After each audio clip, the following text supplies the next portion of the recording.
রাজধানীর বিভিন্ন ফিলিং স্টেশনে গেল ১ মাস ধরেই গ্যাস নিতে আসা সিএনজি চালিত অপেক্ষমান যানবাহনের এই দীর্ঘ লাইন দেখা যাচ্ছে। ঘন্টার পর ঘন্টা গ্যাস নিতে এভাবেই সিরিয়াল দিতে হয় চালকদের।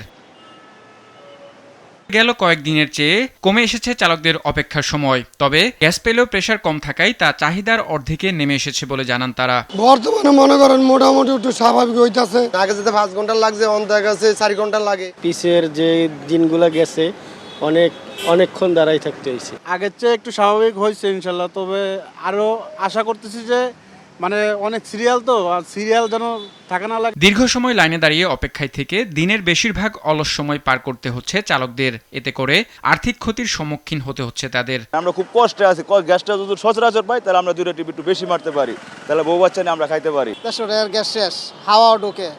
এখন আবার আইছি, এখন সিরিয়াল লাগাইছি, এই আধা ঘন্টার মতন হয়ে গেছে। এদিকে সিএনজি স্টেশন কর্তৃপক্ষ বলছে গেল কয়েকদিনের চেয়ে রোববার গ্যাস সরবরাহ বেড়েছে, তবে তা চাহিদার তুলনায় কম। গতকাল শনিবার অনেকটা কম ছিল, মোটামুটি প্রেসার ছিল। আজকেও গতকালের মতো স্বাভাবিক, মোটামুটি সবাই একটু প্রেসার পাচ্ছে এবং আগের মতো দীর্ঘ লাইন নাই। এখন মোটামুটি গ্যাস থাকে, প্রেসার কম, সব সময় অল টাইম গ্যাস থাকতেছে। আমাদের পাম্পে লাইনে গ্যাস আছে। এলএনজি আমদানির ক্ষেত্রে সরাসরি ক্রয় পদ্ধতিতে বেশ কিছু কার্গোর ক্রয়াদেশ দেওয়া হয়েছিল। আগস্ট মাসে এ ধরনের 4টি কার্গো আসার কথা থাকলেও এখন পর্যন্ত আসেনি। ফলে টার্মিনাল প্রস্তুত থাকলেও পর্যাপ্ত এলএনজি না থাকায় সেখান থেকে কাঙ্ক্ষিত পরিমাণ গ্যাস সরবরাহ করা সম্ভব হয়নি। তবে এই মাসের শেষ নাগাদ এসব কার্গো এলে সংকট আরও কমে আসবে বলে আশা করছেন তারা। আরাফাত ইসলাম, দেশ টিভি, ঢাকা।